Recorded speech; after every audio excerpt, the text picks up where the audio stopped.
So we're super excited to be here tonight to talk about this very exciting topic of immersive media, because I think that this is really driving sort of the next wave of what we're going to be doing as designers, and this esteemed panel has been working with these technologies for quite some time, so they're going to be sharing a lot about their insights. And so what we're going to be doing is exploring really how artificial intelligence is impacting design, including the immersive design disciplines of augmented reality and also virtual reality. And so I'm really looking forward. This is a 90-minute session, and so we're going to have great conversation up here, but we also want to make sure that you all engage and think about questions, and if you do have a question, please, do we have microphones in the audience somewhere? I hope so, because we want to make sure that this is an interactive session. So before I start, I have some questions for all of you, but I would like for each of you to sort of introduce yourselves, talk about your work a little bit, and maybe your sort of specific point of view around these new immersive technologies. And Saschka, do you want to kick us off? Thank you. You're welcome. Talk about myself for a bit. Yeah. Well, my accent gives it away. I'm from Germany originally, and sometimes people ask, kind of, what is it I do, and I actually don't know. I've kind of, there's technologies that I find really interesting, and I just want to do something with them. VR became something like that a few years ago, and now AR and kind of AI and other things. And I started in visual effects because I liked art. I knew how to use a computer, so I could get into film school for visual effects, and then shifted over to animation. Was at Pixar for 6 years, and then went to Oculus for VR. And I realized the common thread up till now, and I think for the future, is this thing that in Germany, when you're in high school, they make you pick majors and minors as if you have any idea what you're going to do with your life. And I had no idea what I want to do with my life, but I knew what I enjoyed doing. So as majors, I picked the arts and math. And as minors, I picked philosophy and computer science.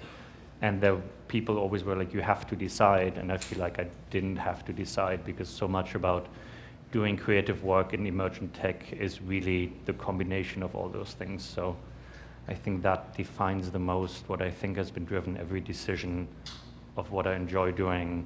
First visual effects, then animation, then VR, now AR, AI, all these things, because I think they combine all these things in a very interesting creative way. And I think creative is kind of the glue between them. And that's what fascinates me. Great, thank you. Anna? For me, the journey started pre-1990. Started off originally on seasons 3 and 4 doing production and storyboard work for The Simpsons at an animation studio in Los Angeles called Film Roman. Ended up moving to Japan. Pretty much have had a deep connection to Japan for the past 26 years, which inevitably led me to tonight, which is interesting. It's kind of a homecoming for me, because I was part of the team that founded Macromedia Japan. Eventually spent many years working for Adobe, and it's really wonderful to be back in the ex-Macromedia / Adobe house tonight. I found my way working my way from design into product management, back into design as I crossed mediums. Initially in software, moving from software into hardware when I was at Apple, moving into biotechnology, software and hardware when I was at Theranos, inevitably landing with Sony. That then led my very strict path towards hardware, and later in my career founding 2 hardware startups, Zero and Mono. And I've learned a lot along the way, and I think for me right now, this intersection of narrative and solving for real humanistic problems in the world, and not necessarily doing technology for the sake of technology, and AI is a foundation of which that intersection really is important, because it is what we feed it. It is not just itself, is really important for all of us. And I look forward to discussing that conversation with you all this evening. Awesome. All right. Sagar? All right. I'm from Montreal, Canada, originally, but I moved to Japan, Kyoto, Japan, about 5 years ago My background is more game development, so I moved there to work for a game studio, but then quickly started doing freelance work, doing work for Disney Imagineering, doing graphics and gameplay programming and game design. Been doing VR since the DK1 days, mostly as a hobby. I've been doing a lot of synesthesia style experiments, so a lot of auto-reactive, generative visuals. And so, yeah, I met Anna a couple of years ago in Japan, and got along really well. That's how I ended up here. But yeah, I continue doing a lot of VR work and a lot of that same auto-reactive generative work. And Sagar is recruiting anyone who would like to move to Kyoto to work and create. Please come. Lots of Ask him all about it. Yeah. Okay, so thank you all for introducing yourselves. So I wanted to start out by really kind of unpacking this word or two words of artificial intelligence, because I think that, for me, I come from a product design background. I do screen design mostly. I design software. And so I think when we hear artificial intelligence or machine learning, we don't know exactly what all of that is. But you guys, maybe you can unpack a bit for the audience. I guess, as a primer for everyone, I mean, there's a lot of complexities to AI. There's sort of how the compute and the model is formed, but just to set context for everyone for discussions tonight, I thought it'd be really great to just share a couple core disciplines, and that could rift our conversation. So if you think about AI as we interact with and we engage with today, there's computer vision, and that's basically learning about the environment and the situational context of which we are happening, whether it be a still photograph or video. There's natural language and speech. That also includes text and translation and dialogue in terms of training. And then there's the stuff that basically is extremely esoteric. And I think for the sake of understanding tonight's conversation, I myself am going to keep it to the computer vision and NLP side. But I think if everyone just kind of has that sort of baseline, I think we could have a very vivid discussion this evening. And all of that lays into mixed reality and various other disciplines that we're going to be discussing. Did either of you want to add anything in there? I think no, that's great. Yeah, you agree? Audio is part of that too, obviously. Okay, so for creatives, and you're all creatives that have been using, AI and AR and VR and all of these, acronyms in your work, how do you see this playing out for us in this creative field as we go forward?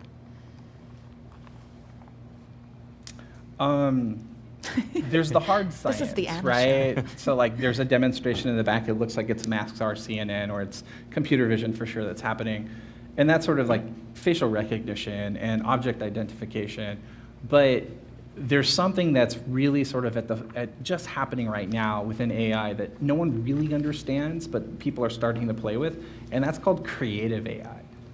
Now, what does creative AI mean? It basically means using AI to solve for, rather than understanding, but to solve for what creativity means. Creativity design is subjective, but you can use creative AI to do wonderful things that could be executed in a disciplinary fashion in industries like fashion design or automotive form or furniture design even. And that's something that to me is really exciting. And there's not one precedent that we could say point our finger to, but if you want to see some interesting stuff that's happened of late, I just left Facebook, and formerly my team at F8, if you go to the day 2 keynote, and there's a section there where they talk about some interesting general adversarial network, creative AI work that's happening in fashion as an example. That's really fascinating what people are doing with it. And I personally am excited to see this generative, obviously with intended use, not just for the sake of structure or form, but can it really be more usable? Can it really be human friendlier? And that would be in the form of physical objects. And I'm really excited about that. In my case, I'm really excited to start using more of that for the audio side of things. At the moment, to generate my visuals and all that, there's a lot of hand tuning that goes into getting the right feel. And it's the sort of thing that you should be able to train an AI. So that'll be super exciting to see what it dreams up, and then having that back and forth. I see it more of as a tool building exercise for my use case. Uh-huh. So And excited. so can you just go into a little more detail about the tool Sure. building? Yeah. Like, So what do you do the main task I'm imagining right now is when you have the audio data. I usually work with the frequency domain, so the spectrum data. Right now, each song or any kind of piece of music is laid out differently along the spectrum, and so for a given kind of sound, I would zoom into this part of the spectrum or shrink that or move it, kind of mold it to better visualize it. But right now, it's a very manual process, and there's no good magical algorithm to do it for you. But I could ideally train an AI to give it samples of this is how I do my work. A good example of this would be there's a guy in Japan, a company called Cosmo. They made this thing a couple years ago called AI DJ. So it's the programmer starting a DJ set and the AI responding and matching the music style. So he uses it as a tool, as a creative counterpart to his performance. riff off of? And, Yeah, exactly. Yeah. Tooling is a huge opportunity. Yeah. There isn't anything right now, per se. There's a lot of integrated development environments like TensorFlow or PyTorch.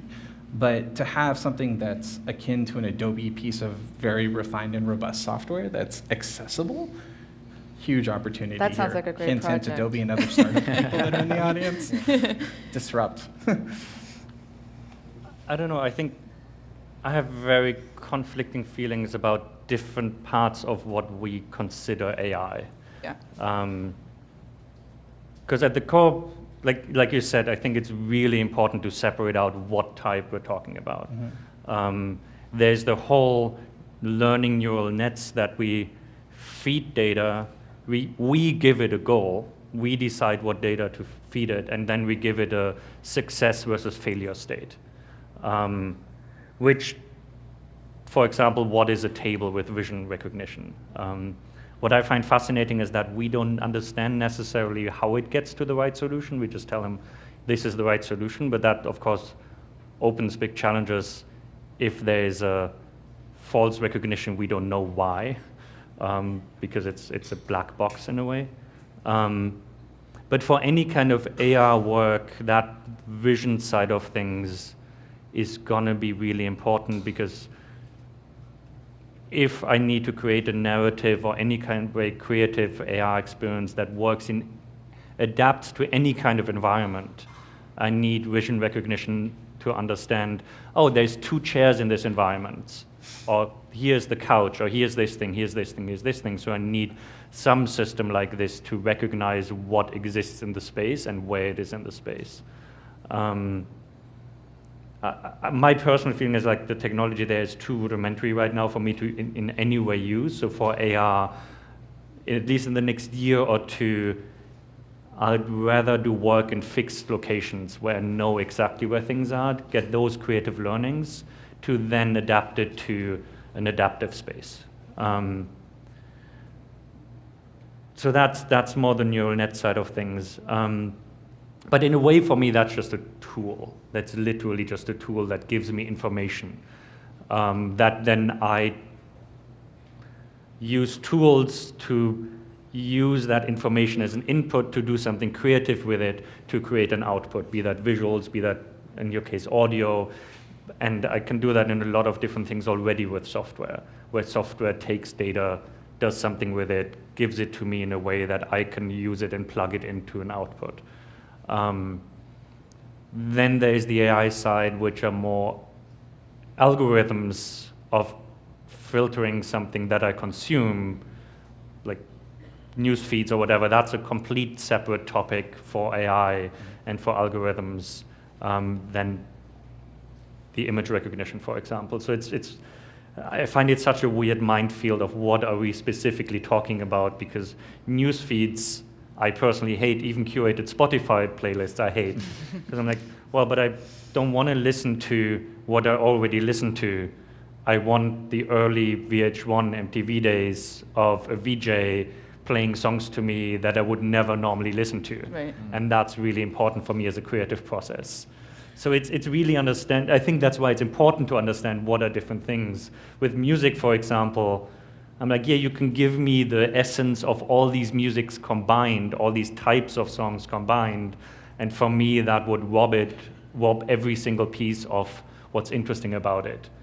So it's again, I think understanding what types of systems there are is really important for how to use them and what not to use them for. At least that's my view on those two different To sides. help the narrative, the storytelling too, you can imagine if we go back, like, say, 5 years, the systems in place from computer vision and AI only saw ourselves as either a blob, if you think back to the Connect era, right, to sort of nodes, to now beyond knowing our digits that are actually being expressed and understanding what the intent of our hand gesture and contextually and hyper-localized meaning behind, based on wherever you are in the world, of what that hand gesture might be, to like eventually reading our face and our expressions and our emotion, really gleaming a lot of insight from the context of hypercultural situationalization. I think that's really fascinating. That's like kind of at the forefront, but that's going to really have your future storytelling and your expression in like live dynamic experiences. Yeah, so on the storytelling piece, so you founded Oculus Story Studio. And you have the beautiful short film, which is Dear Angelica, which I was telling you is, how many of you guys have seen or experienced Dear Angelica? Okay, all of you need to go and do that. We were showing a short clip of it before, as everybody was coming in. But can you just talk a little bit about how narrative and storytelling has changed for you as you've started to bring in these different things? Yeah, I think in the very beginning of Story Studio, which is not, it's like 4 years ago. It's literally not. I mean, I studied film for longer than I've been doing VR. The general consensus was actually that you can't tell stories in VR. It was fun. That was really the general consensus in the press and with everyone. And that was just 4 years ago. And then, so the first pieces was just kind of to prove that wrong, which is like, there's theater and there's immersive theater and all these things. Of course you could tell stories. And the second one was kind of Henry, which was breaking out of the mold of this needs to be for gamers. It was like, no, this can be Pixar-like.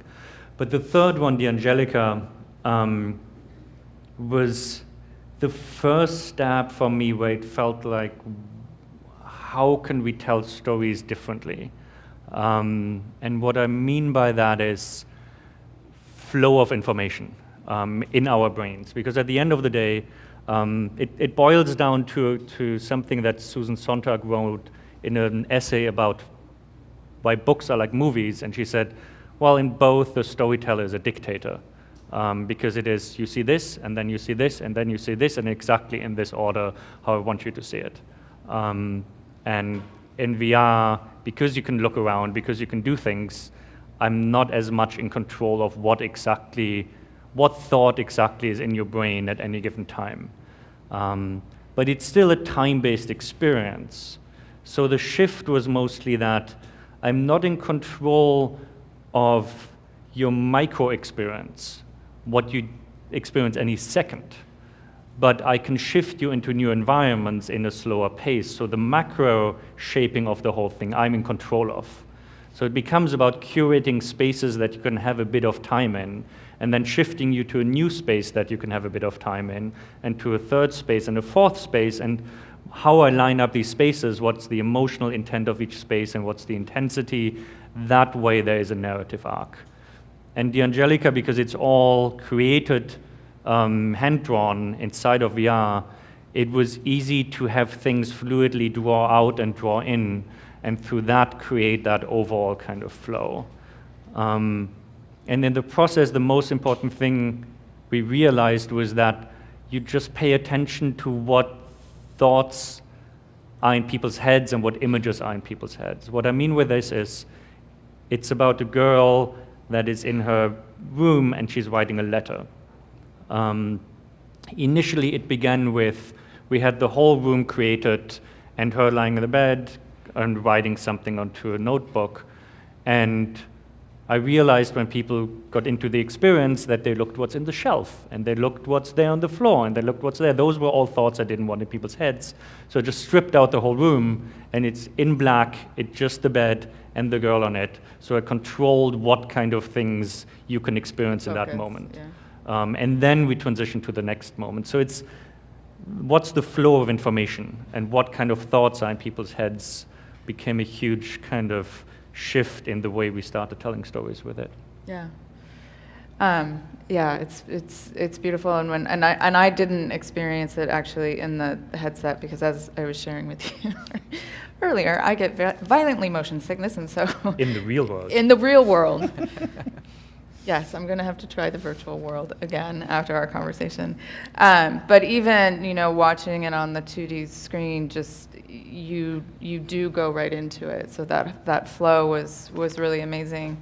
And on the same note, Sagar, I wanted to ask you, and similarly to what Saschka is talking about, like the flow of the story and experiencing in the virtual world. So at Sony, you did the immersive experience with the bikes. Can you tell a little bit about that and sort of what you learned from it? And because this is more augmented reality in a sense, right? Because Sort they're of. not wearing the headset. Yeah, so the mission statement there was to create an immersive experience like in VR, but without having to wear anything.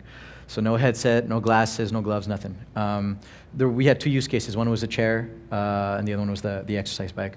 And the setup was we had this 2-meter wide diameter dome with 2 4K projectors shooting into it. So you had this it was enveloping you, and you had this really crisp image, kind of better resolution than you get in VR, actually, I think.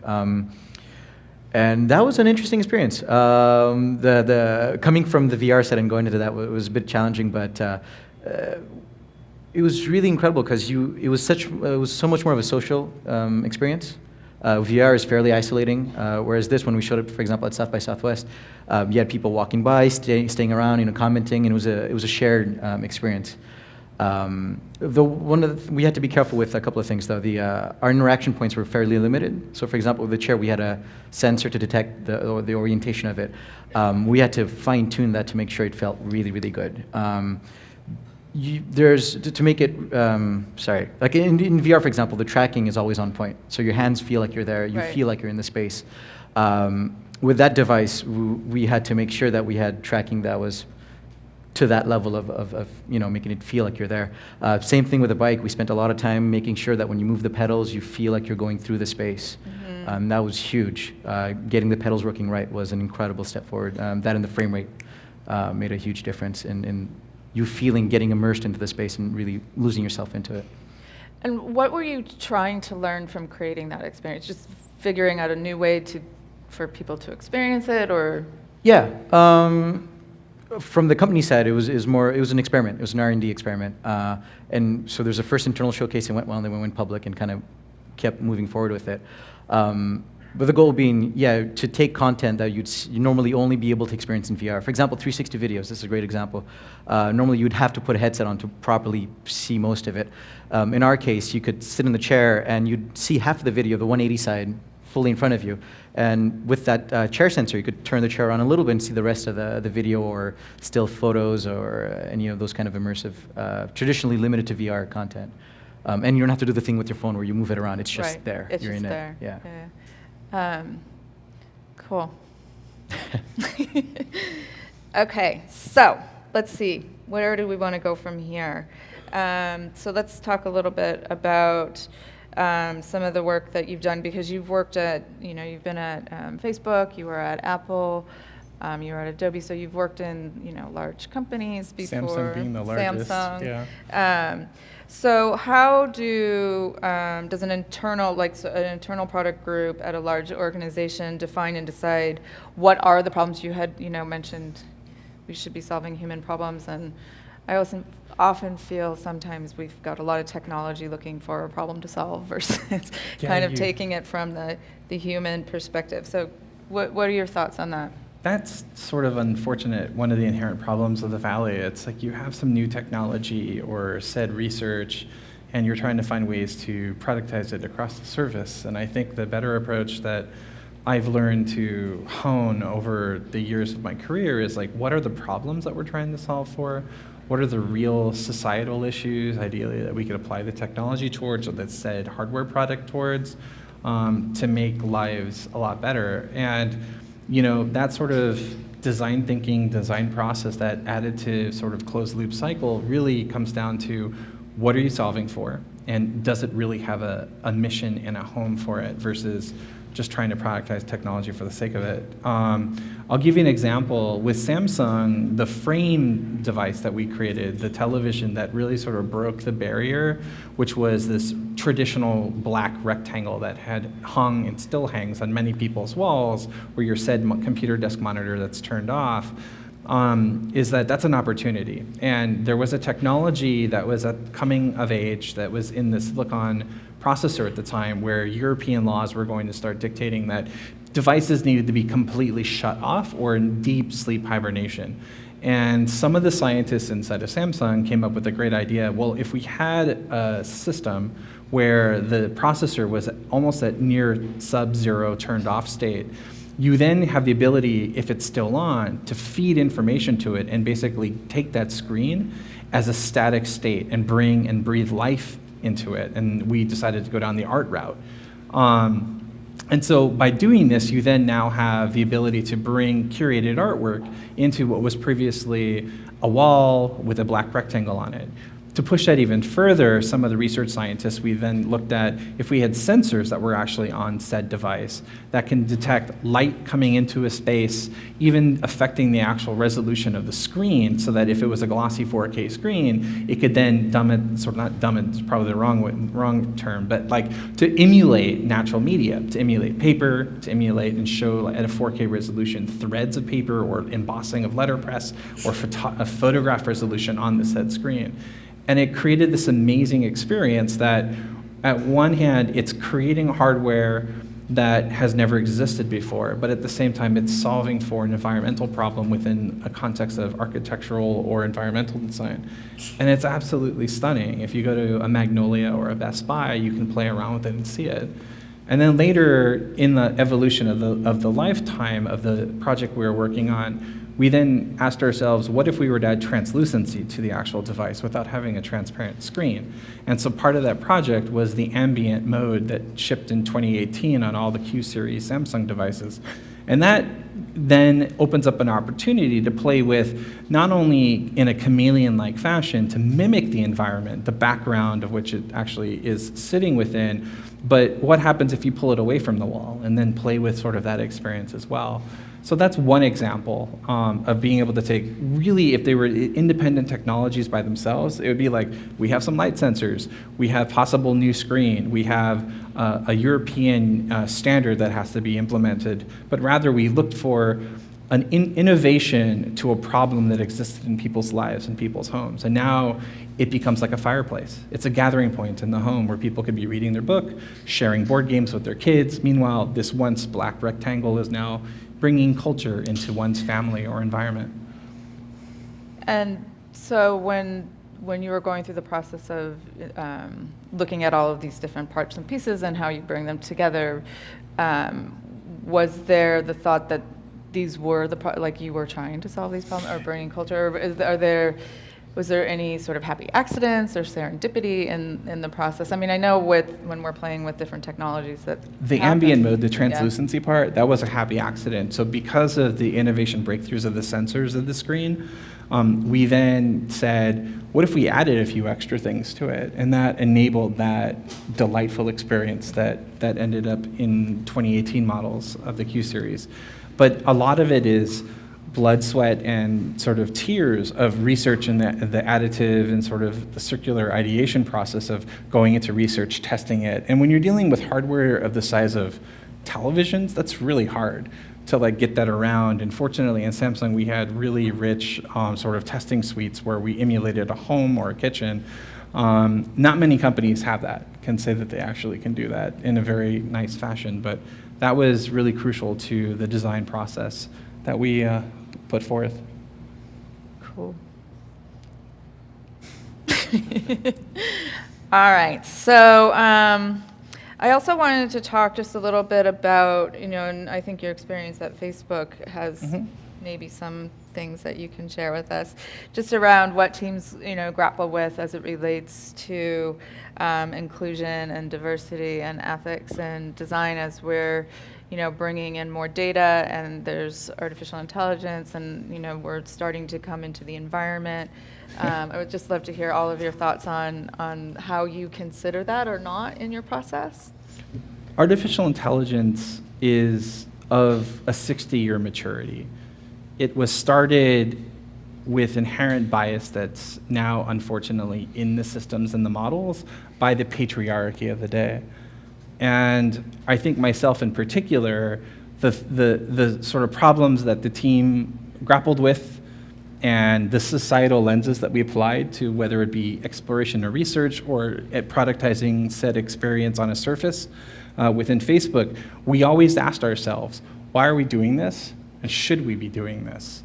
In particular around inclusion and diversity. Myself, as a mother of 3, a trans woman, we have to take a look at when we're dealing with AI, those of us to not be sort of relegated to a tag and sort of put our best of ourselves into the artificial intelligence as a descriptor, but being able to bring our soul ideally and put it into it. And think about how do we solve for situational circumstances if you're doing natural language to not be misgendered. If you're doing with computer vision, again, to be sort of respected for who we are and how we present ourselves.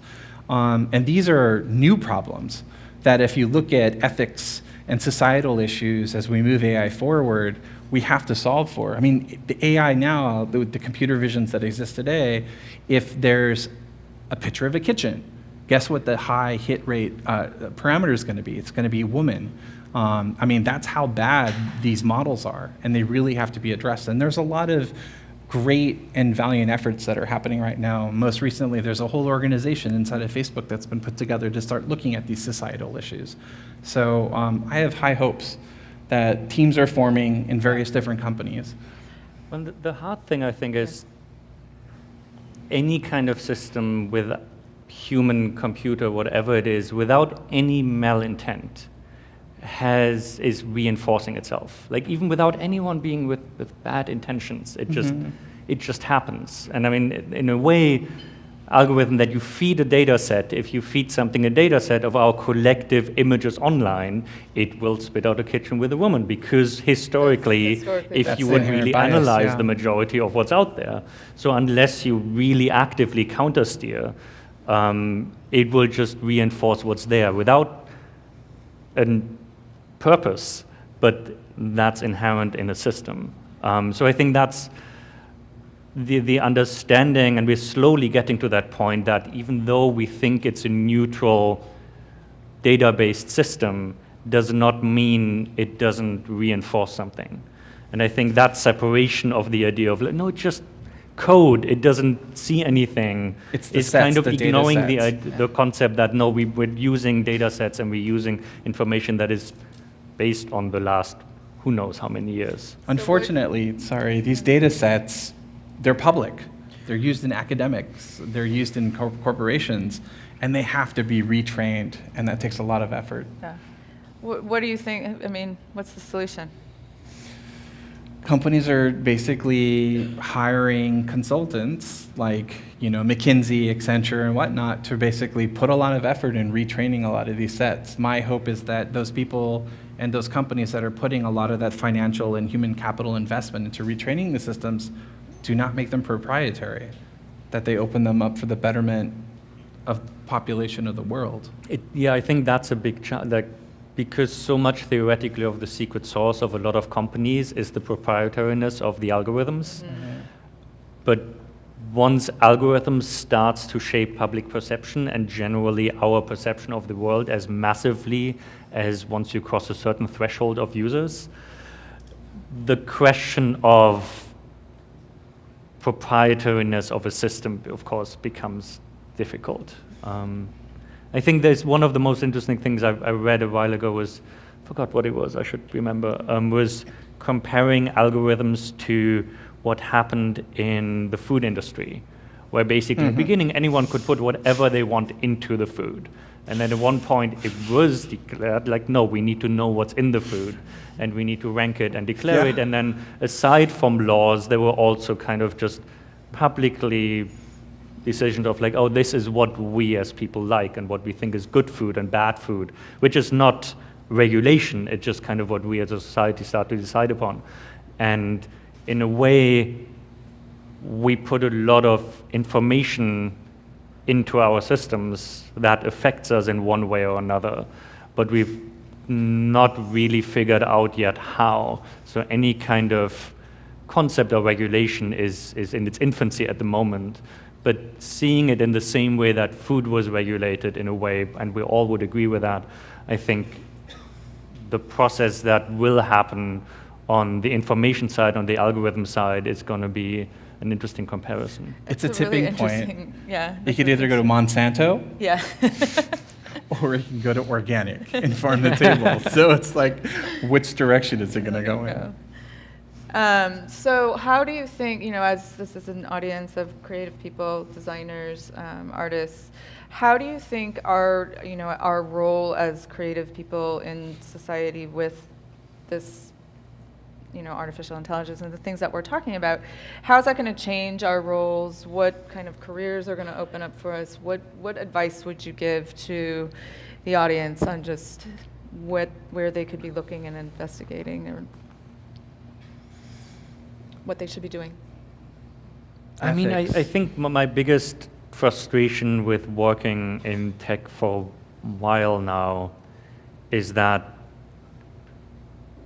most of the time it goes towards where there's an interesting technical problem to solve, but not necessarily where there is a technical problem to solve for creative need or desire or human desire. Mm-hmm. Because often those are actually easy problems to solve. It's just, if you're just a technician, you're like, yeah, that's easy to do. I don't care about this. I'll just do this really hard thing. So my experience of coming from a mixed background, but also very strongly creative background, is helping to shift that of what is actually has more of an impact in the outside world that is mostly not technical, is incredibly useful and incredibly important. And I get the sense a bit that it's shifting, that the need for creatives and the need for that second part of the equation is more and more needed in normally traditionally tech-heavy industries. And I think that's apart from countering preconceptions and getting into diversity, I think from the creative side, that's also really important, because I think that will break open that issue a bit as well. Designing for access and inclusion, when you're thinking about any said given design problem, impact is a great thing. We all aspire to have impact in the work that we do, but we also should be asking, why are we doing what we're doing? And having that ethical sort of internal self-sense check with the work that we do on a daily basis, or the teams that we work with, or the said leadership of the company that we work at, I think is something that all of you should be asking yourselves, your peers, and your design teams, as well as your leadership. Is what we're working on the right thing? This next round of capital that we're going to raise, if it's a startup, is this going to change the direction or the ethics of the company? And don't be silent. Express your voice. Be sure you maintain that authenticity within your craft. That is going to be really important. Have that insatiable sort of need and that constant growth mindset to keep going after what's after AI. Does anyone here know what the future of AI is aspiring to be? There's something called AGI, artificial general intelligence. That's sort of where people want to go, which is artificial intelligence in the form of a nascent animal or small child, where it itself will become personalized or grow with us. And that's something that we all could be studying. We all can be figuring out, how do we shape this? Because in one way or another, it's happening right now. It started already.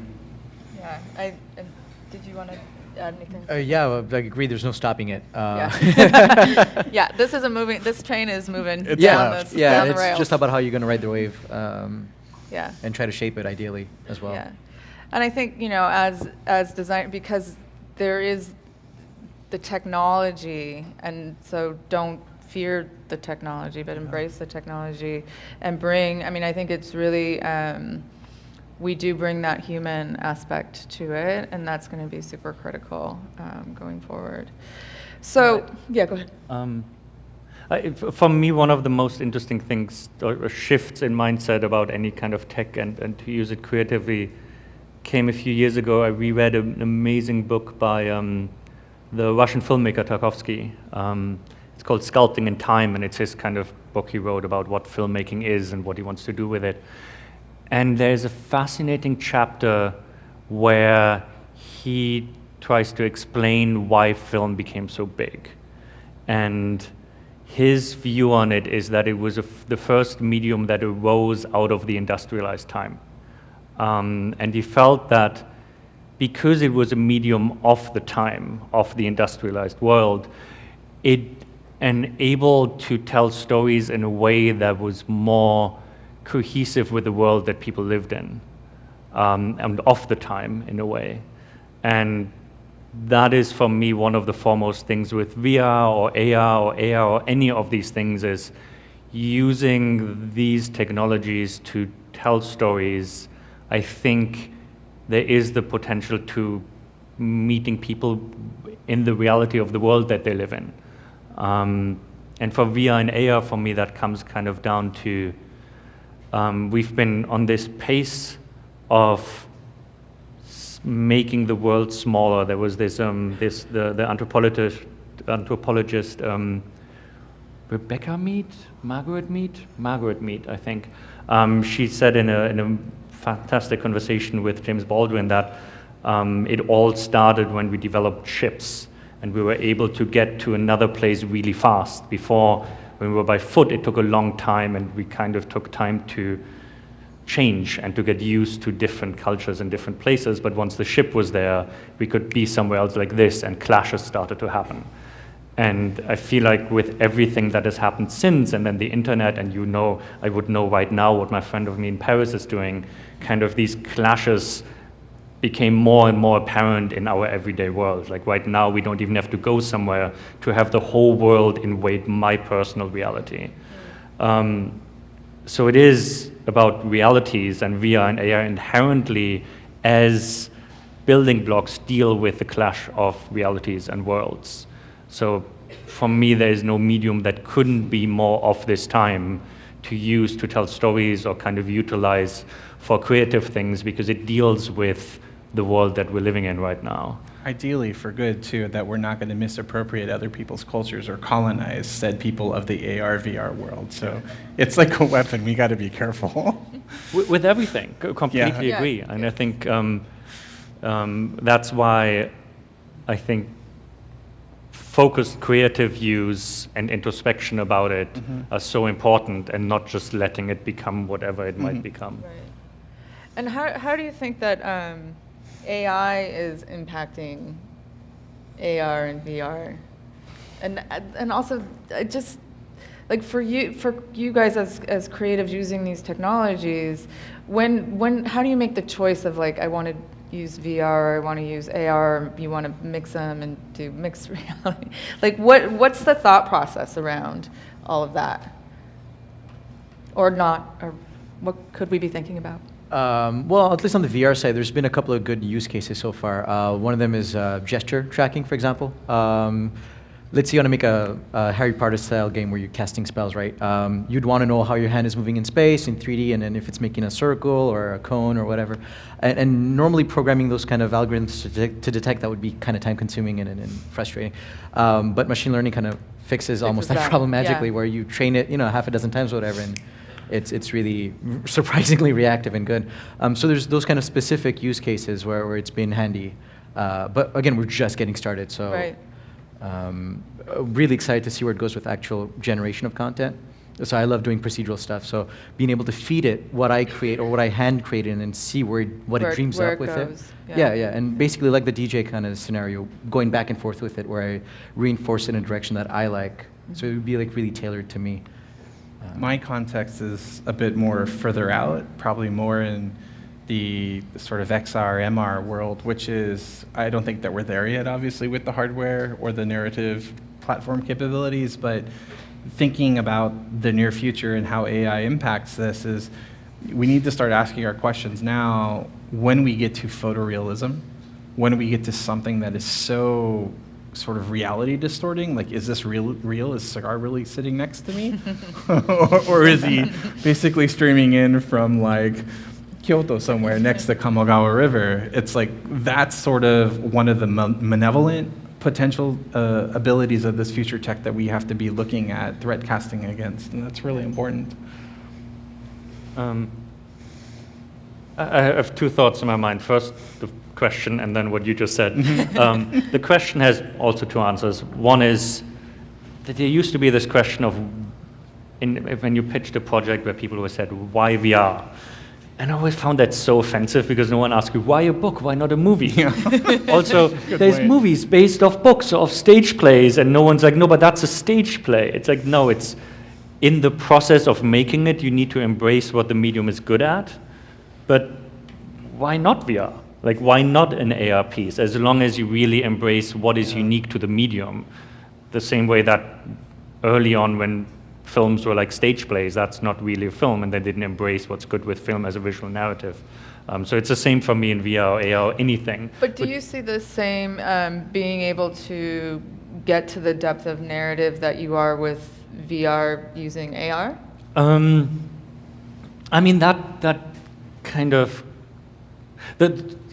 yes, no. Second part of the answer is, it's wherever the money is.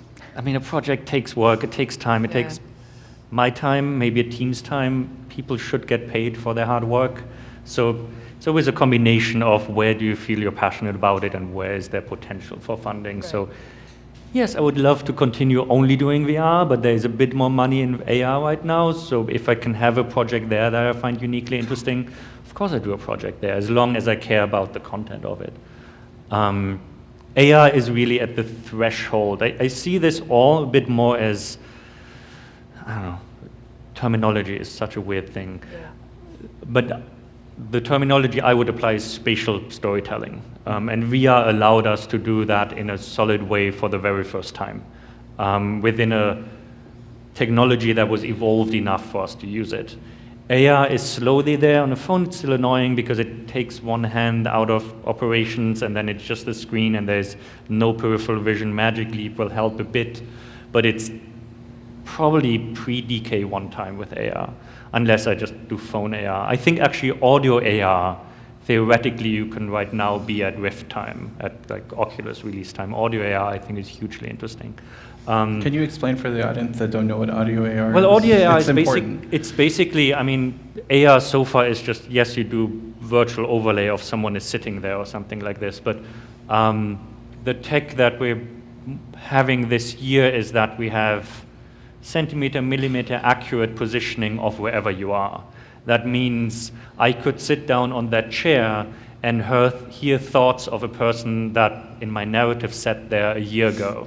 And as I walk away, that sound becomes more quiet, and as I turn my head, I also hear that the sound comes from that chair. That's why, even though they were joked about a lot, Bose releasing an AR headphones that are actually like glasses so that you can register rotation is hugely fascinating, because you could create a whole narrative overlay of the city purely in audio.